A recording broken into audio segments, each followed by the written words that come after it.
Ooh, boy, oh boy, do we have some spicy stuff to get through, guys. It looks like the developers have announced that there are going to be some significant class changes heading into Season 1 before the 20th. That's right, because they officially announced that Shred Druid and some other classes, including the Barbarian, are confirmed to be getting some pending nerfs. Yes, that's right, you actually heard that properly. Now, unlike the past mid-season patch, which was, all about buffing everybody, there will be indeed nerfs coming with the seasonal start heading into Season 1.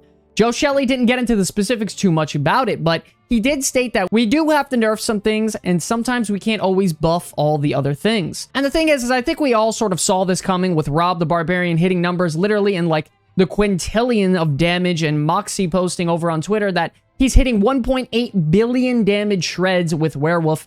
And, we're almost positive that this is all going to be implemented come July 18th, which is the patch right before the 20th. And it's going to have significant changes, implementing some big things for Season 1, including new content, balance changes, and new features as well. We also got some really cool information showcased over on Twitter from the official Diablo 4 team about the Malignant Hearts. They stated in their post, put the hearts on your enemies to good use in the season of the Malignant coming on July 20th. And what this shows is the 4 different types of Malignant Hearts that you can acquire in the new season, with the first one being the Vicious Heart, which is all about offensive power, the Brutal Heart, which is going to bring you more defensive power, and the Wrathful Heart, which states brings you more super power. All of these Malignant Hearts drop off of different Malignant type of monsters, and what's even more interesting is that it also states that it can be crafted as well from Cormon's wagon.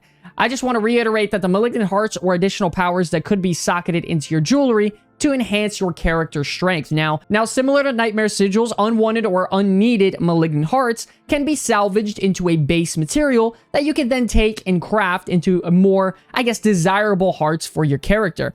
Once again, coming into the new season will be a total of 32 different types of Malignant Hearts, bringing a wide variety of bonuses to your character. As you can see on screen here, you can see the user interface for crafting this said Malignant Hearts, and honestly, it looks a lot like the Nightmare Sigil interface, and is going to work pretty damn close to that. I would say, honestly, my only concern with adding a new system such as this is the fact that now, on top of needing your Paragon board to be right, your legendary aspects, affixes, skill points, and passives to get your build properly fleshed out and, feeling good, now to add on top of it, we're going to be adding another RNG-based system that, once again, we need to grind out for our build to make us significantly stronger. I think that it's pretty cool, don't get me wrong, but what if I want to swap builds? What if I want to try something different? It's going to take a ton of time to even think about trying a new build because I'll need to grind out all of those things once again, do countless trials and errors on what makes a build feel stronger, and, spend even more materials. I'm just a little worried about with this system being implemented that it's going to make us feel a little bit forced to play one build once again throughout our playthrough. With that, also, it is officially confirmed that there is a brand new Uber Unique coming with Diablo 4 in Season 1. You remember those Uber Uniques, right? Those pretty dream-worthy items that everyone's chasing after, but only a few hundred have gotten out of millions of people?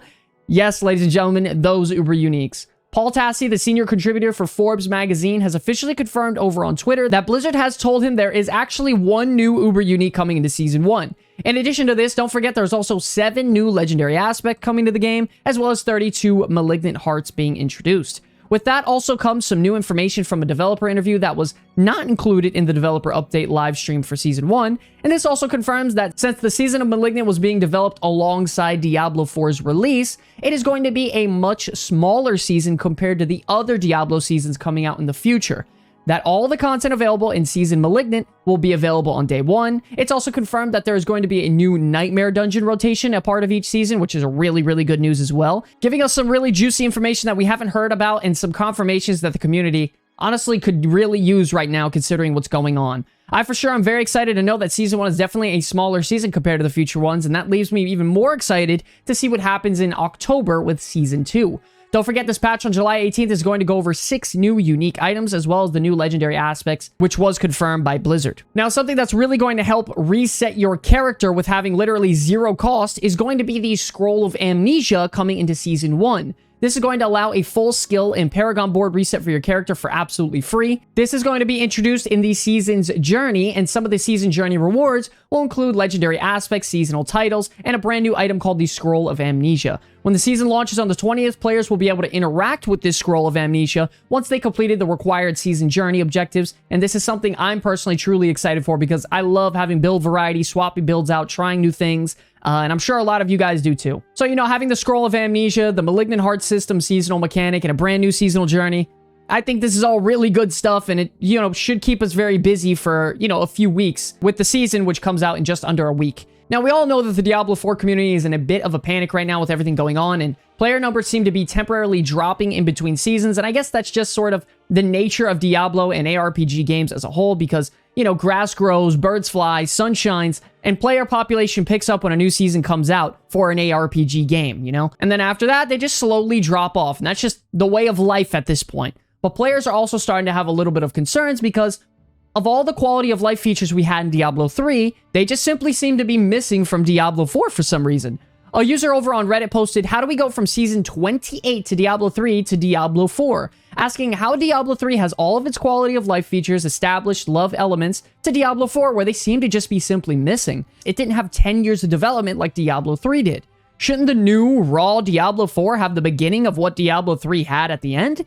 Isn't that how progress works in gaming? Why do we have to wait 9 months for leaderboards, 6 months for gem tab, and 4 months to fix resets?" Now, listen, I'm going to be honest, I do agree with this user statement because I'm personally not fully sure why quality of life features won't carry over when the fans love that they implemented them in the older Diablo games.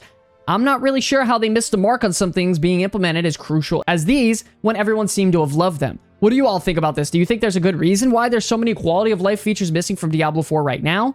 Let us know in the comment section below. Also, an insane achievement over the last couple of days was the first official Tier 100 Hardcore Nightmare Dungeon was officially completed. Huge congratulations to the Chinese player for this insane achievement. It was completed on a Twisting Blades rogue, and the player stated that Tier 100 is actually not even too difficult to achieve in hardcore because of the Scroll of Escape and the Elixir of Death Evasion. Now listen, I don't know about all you ladies and gentlemen, but him saying that Tier 100 is actually not even too difficult makes me want to rethink my life choices at this point.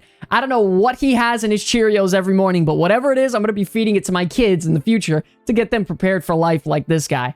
Have you guys cleared Nightmare Tier 100? Because anything past like 25 levels for me, I just get absolutely blown away. So the fact is, you probably haven't, and this guy just did it on a hardcore and said it was easy, so I hope that makes you feel great heading into your day. It was also officially found that there is a brand new way to level incredibly fast, and it's going to be spamming the Temple of Rot Stronghold. Famous content creators like Rax and Rob the Barbarian have been putting in overtime to prep speed leveling for Diablo 4 for the season coming out, and apparently they've come to the consensus that rerunning strongholds and not finishing them might be the best way to do so. All you have to do is kill all the enemies within the stronghold, then instead of ringing the bell at the end, all you have to do is log out and reset the stronghold instead.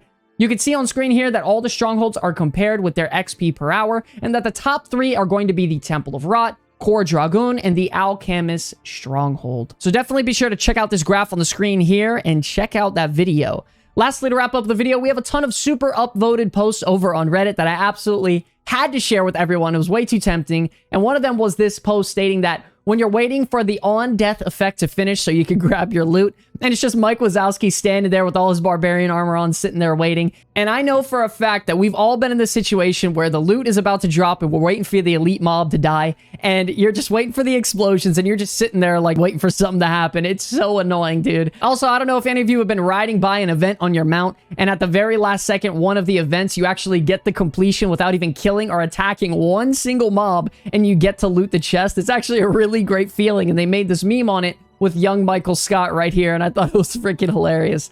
And then lastly, we got an absolutely hilarious one, which I know a ton of you bastards out there are doing during Legion events, where you're just pretending to look like you're doing something when in reality, you actually aren't, and you're just fucking around. Probably doing what this worker's doing right here, just moving around, acting like he's doing stuff to skate by and just get paid, or in our case, get that nice chest at the end of the Legion event, man. By far my favorite Diablo 4 meme so far. But all right, ladies and gentlemen, that's going to wrap up this video. I'm actually really excited to see what Diablo 4 has to offer for Season 1. I'm sure it's going to bring a lot of entertainment for at least a few weeks for the majority of the community. And I'm really anxious about making some more build videos for you all. By the way, we also want to take a moment to shout out our channel members over here on YouTube because you all are the #1 supporters of the Comeback Kids, and we absolutely could not keep this channel going without you all.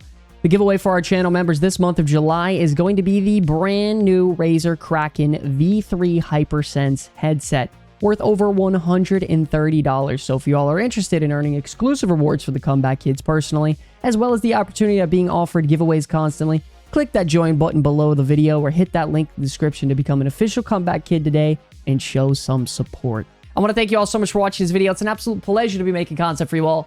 Until the very end, my name is Sky from the Comeback Kids. I will see you all in the next one. Peace!